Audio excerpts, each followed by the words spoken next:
रोजगार के मामले में तो मोदी जी की डबल इंजन की सरकार बहुत काम करती है। अगर डबल इंजन इतना काम करता तो एक इंजन 6 महीने पहले रिजाइन देके सेंटर में नहीं लेके जाते।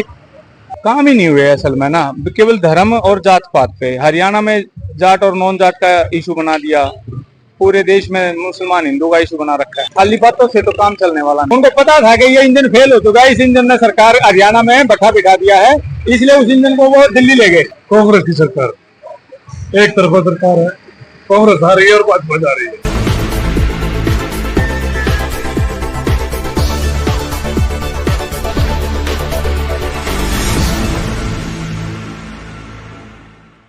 पानीपत ग्रामीण विधानसभा क्षेत्र में हूं और यहाँ पे आप लोग सभी जानते हैं कि हरियाणा में चुनाव है और जो गली गली में आप देखेंगे सड़कों पे तो चुनाव को लेकर सरगर्मियां तेज हो गई हैं और यहाँ पे कुछ लोग बैठे हैं, उनसे मैं बातचीत करूंगा क्योंकि आप लोग जानते हैं कि हरियाणा में 10 साल से डबल इंजन की सरकार है, बीजेपी भारतीय जनता पार्टी की सरकार है और कहां कहां विकास हुआ है मैं इनसे जानने की कोशिश करूंगा। क्या कहेंगे सर, जिस तरह से चुनाव है हरियाणा में और सरगर्मियां तेज हैं, सरकार को लेकर तमाम लोग कह रहे हैं कि हरियाणा में 10 साल से बीजेपी की सरकार में कुछ भी हुआ नहीं है, क्या ये सही है? ऐसा उन आदमियों को है जो उनके आदमी है, गम मोगेल दो दो चार चार आदमी पकड़ रहे और किसी कोई सुनाई नहीं, उन आदमियों को और कोई काम नहीं। और बस 4-4 लोगों का विकास हुआ है, आम जनमानस का विकास नहीं हुआ है ना, आम आदमी को कोई सुनाई नहीं हुई ना कोई पूछा। क्या क्या प्रॉब्लम है अभी आप लोग ये जो पुरानी तो सरकार आड़े लाएगी दूसरी आप मिट जाएगी सारी तो दस कांग्रेस सरकार आ लाएगी आप ही मिट जाएगी परेशानी सारी, क्या दिक्कत है? अभी तो ऐसा देखो, मेरी तो एक बात हमारे तो काम ना हो तो मैंने 2 दिन की मैं आज तक कांग्रेस से को देखो पुराना आदमी कट्टर कांग्रेस जिंदगी से इंदिरा के साथ का। आप कांग्रेस के कट्टर सिपाही हैं? हाँ जी, इंदिरा के साथ का कांग्रेस। लेकिन 10 साल से तो बीजेपी की सरकार है सर। कांग्रेस की कांग्रेस को आप वोट देते हैं? कांग्रेस से मैंने वोटिंग दिया जिंदगी। विकास कोई मुद्दा नहीं है, स्वास्थ्य कोई मुद्दा नहीं है, बस आपको वोट देना है। कोई लालच नहीं, कोई काम का लालच नहीं, किसी चीज का लालच नहीं, वो कांग्रेस को देना। आप कांग्रेस के सिपाही है, कांग्रेस को वोट करते हैं, कोई लालच नहीं? कोई लालच नहीं। चलिए, दादाजी थे और ये कह रहे हैं साफ साफ कि हमें कोई विकास के कार्यों पर कोई ध्यान नहीं है, मैं कांग्रेस का एक सच्चा सिपाही हूं और मैं कांग्रेस को ही वोट देता हूं। और भी लोग हैं, तमाम लोग, मैं उनसे जानने की कोशिश करूंगा। हर चीज पे है, अब की बार जो है कांग्रेस सरकार आ रही है, 60 से 65 सीट आएंगी। विकास के मुद्दा हो, चाहे रोजगार का मुद्दा हो, चाहे किसान का हो, चाहे जवान का, चाहे पहलवानों का। आप कह रहे हैं कि कांग्रेस आ रही है, लेकिन जो बीजेपी है वो कह रही है कि तीसरी बार हम सरकार बनाने जा रहे हैं हरियाणा में। देखिए, वो तो ठीक है, हर एक दल यही कहता है कि भाई हम सरकार बनाएंगे, मजबूती से इलेक्शन लड़ेंगे, वो उनका हक है कि वो कह रहे हैं ये चीज। लेकिन ये बात भी इतनी सच है कि आप जिस गांव में खड़े हैं, ये पुराना गांव है पानीपत ग्रामीण का, आप इस गांव के चारों तरफ एक बार चक्कर लगा लीजिए, आपको पता लग जाएगा भाई विकास कितना हुआ है। हमारे कहने की या किसी और के कहने की जरूरत नहीं पड़ेगी, गलियों में पानी भरा हुआ है। रोजगार के बारे में भी आप लोगों से पूछ सकते हो, तो आपको हमारे से या किसी से पूछने की जरूरत ही नहीं पड़ेगी। रोजगार के मामले में तो मोदी जी की डबल इंजन की सरकार बहुत काम करती है। अगर डबल इंजन इतना काम करता तो एक इंजन 6 महीने पहले रिजाइन देके सेंटर में नहीं लेके जाते। अगर खट्टर जी के चेहरे पे इलेक्शन लड़वाते तो जितनी सीटें पाएंगी उससे आधी रह जाती।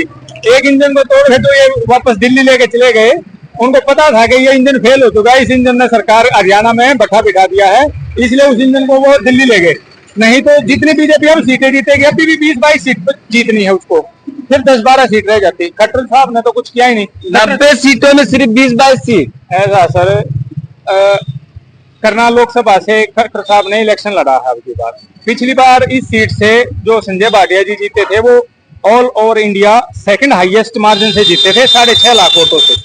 अब की बार जीता है जो खट्टर साहब जीते हैं, जो 10 साल मुख्यमंत्री रह गए और इसी एरिया से वो मुख्यमंत्री थे, उन्होंने 2.5 लाख वोटों से जीता है, यानी कि 4 लाख वोटों की लीड उन्होंने खत्म करवा दी। 10 साल का मुख्यमंत्री था तो 10 लाख की लीड आनी चाहिए थी, 4 लाख लीड खत्म हो गई। बीजेपी से आप लोग तो आप नाराज समझ क्यों सकते हैं? हो कि भाई आप उसने- लोग नाराज क्यों हैं? मेन मुद्दा आप लोगों का क्या है? क्योंकि बीजेपी है जो राष्ट्र के नाम पे काफी काम कर रही है और तमाम जगहों पे काम कर रही है। आपके भी हरियाणा में 10 साल से उनकी सरकार है, तमाम ऐसे काम किए हैं, फिर आप लोग नाराज क्यों?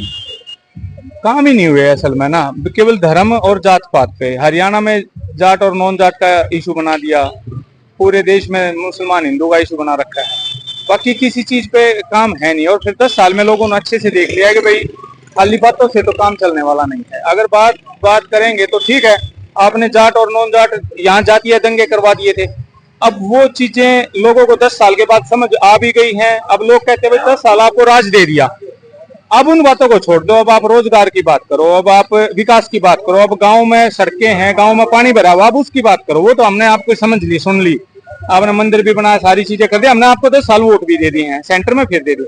लेकिन हर बार यही चीज मांगोगे तो हमारी गलियों का जो पानी भरा हुआ है, स्कूलों में बच्चों की जो हालत है, गाँव में जो हालत है, तो वो सब चीजें इशू जो है अब वो मुद्दे ऊपर उठ रहे हैं और जात पात और धर्म थोड़ा सा पीछे रह गया है। और यहाँ पर इस पिच पे फिर बीजेपी को खेलने में दिक्कत आ रही है। चलिए, तो 2024 का जो चुनाव है वह स्वस्थ शिक्षा रोजगार पे होगा, न कि जात पात और धर्म को लेकर।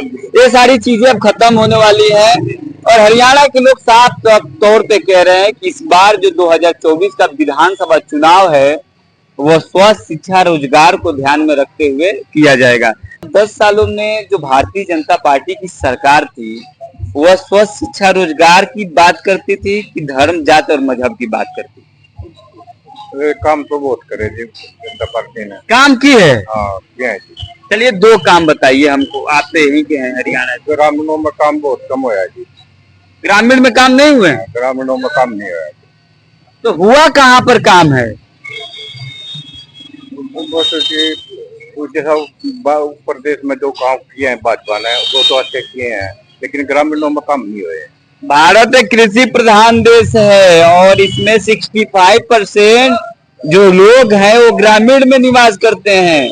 ग्रामीण में नहीं काम होगा तो शहर में कौन सा काम होगा? जैसे जो 370 का मुकदमा और ये था रामचंद्र का था प्रोग्राम, ये दो भाजपा ने जो कहीं काम जो देश के लिए जो बहुत अच्छे किए हुए हैं। 370 से आपको क्या भला हुआ है, आप हमको बताइए। आपको भला क्या हुआ है 370 से, ये हमको बताइए। जिसके मुल्क के बारे में हम कुछ कह सकते हैं। आप कह रहे हैं 370 हटवा दी कांग्रेस बीजेपी ने जम्मू कश्मीर से, आप यही कहना चाहते हैं ना? आपको 370 से क्या भला हुआ ये हमको बताइए। हमारे वहाँ बहुत सारे फौजी मरते थे जी, वहाँ उनको ऑर्डर नहीं था, उनको ऑर्डर मिलता था आतंकवादियों को, वो रुकवा दिया मोदी ने। कौन कहता है कि वहाँ पे आतंकवादियों से हमारे फौजी मरते हैं? कौन, कहाँ देखे हैं आप? और देख रहे थे जी, 50 साल हो गए काम देख रहे। बम्बई में कांड देखा आपने? बम्बई में वहाँ कम से कम 150 आदमी मरा था। 370 हटने के बाद आतंकवादी घटनाएं बंद हो गई? बहुत कम हुई जी। कम हो गई? कश्मीर में बहुत कम हुई। पुलवामा हमला कब हुआ? 2019 में हुआ था। कब, किसकी सरकार थी? ले लू तो थोड़ा बहुत ले होता ही रहा है जी। 44 को जवान शहीद हो गए, थोड़ा सा था। हाँ, ले लू तो माड़ा मोटा चलता है। क्या करते हैं आप? बस यही खेती बाड़ी करते हैं। खेती बाड़ी करते हैं तो वहीं से ना खाने होने का आपको उपार्जन होता है। हाँ, वही तो ही होगा जी, खेती बाड़ी तो ही। कहाँ से आप जान गए 370 धारा के बारे में? कहाँ से जान, जो इसमें आता है जब खबरों में वो सुनते हैं। चलिए, तो ये भाई साहब थे, इनसे मैंने बात किया, इन्होंने 370 धारा की तो जिक्र कर दी, लेकिन इनसे पूछने के बाद ये निकल कर आया कि 370 धारा तो चक्की चौराहे पे हमको लोग बता देते हैं, लेकिन उसके बारे में कोई जानकारियां इनको नहीं है। और भी लोग यहाँ पे बैठे हुए हैं, मैं भाई साहब हैं, इनसे जानने की कोशिश करूंगा कि जो स्थितियां बनी हुई है, कांग्रेस पार्टी के लोग कार्यकर्ता है, आप देख सकते हैं गले में पट्टी है लगा हुआ कांग्रेस के। मैं इसे जानने की कोशिश करूंगा क्या कांग्रेस इस बार हरियाणा में सरकार बना पाएगी या फिर भारतीय जनता पार्टी तीसरी बार हरियाणा में सरकार बनाएगी? क्या कहेंगे सर आप? कांग्रेस एक तरफा जी, कांग्रेस एक तरफा है, ला रही है कांग्रेस, बिल्कुल। लेकिन लोग तो कह रहे हैं कि भारतीय जनता पार्टी तीसरी बार सरकार बना रही है, हैट्रिक मार रही है। नहीं, बिल्कुल ही नहीं। मुस्लिम हिंदू फलाना जातिवाद फैलाया है और कुछ नहीं, कोई काम नहीं किया। बकवासबाजी जितनी भोगते हैं, मतलब कोई भी काम नहीं किया। कौन ये हिंदू मुस्लिम और धार्मिक उन्माद फैलाता है? सभी मल्ले पार्टी वाले जातिवाद पे वो करते हैं। भारतीय जनता पार्टी वाले जो धार्मिक उन्माद फैलाते हैं, एक युवा है, मैं उनसे जानने की कोशिश करूँ, क्या कहेंगे सर जिस तरह से जो कांग्रेस और बीजेपी, अगर बात की जाए हरियाणा में तो यही दो पार्टियों में इस समय घमासान है चुनाव को लेकर, किसकी सरकार इस बार बनेगी? कांग्रेस की सरकार, एक तरफा सरकार है, कांग्रेस आ रही है और भाजपा जा रही है। अब कांग्रेस के कार्यकर्ता इसलिए कह रहे हैं कि कांग्रेस की सरकार, नहीं, ये तो दिख रहा है विकास के नाम को तो छलावा कर रही है बीजेपी सरकार। कहाँ विकास के नाम पे छलावा कर रही है, राष्ट्र की बात कर रहे हैं, विश्व में डंका बज रहा है। रुक के और कुछ नहीं, खाली ढकोसला है। ढकोसला है? हाँ, बिल्कुल। मोदी जी पूरा विश्व में नाम देश का कर दिए, ढकोसला है। ढकोसला, बिल्कुल ढकोसला। तो चलिए, यहाँ पे भाई साहब थे, इनसे बात हुई और ये कह रहे हैं कि जिस तरह से भारतीय जनता पार्टी एक प्रोपेगेंडा के तहत जो काम कर रही है, देश में जो अहम मुद्दे हैं उस पर वो काम नहीं कर रही है, स्वस्थ शिक्षा रोजगार को वो बात भी नहीं कर रही है। आप क्या सोचते हैं हरियाणा चुनाव को लेकर, हमें कमेंट बॉक्स में जरूर बताइएगा। शुक्रिया।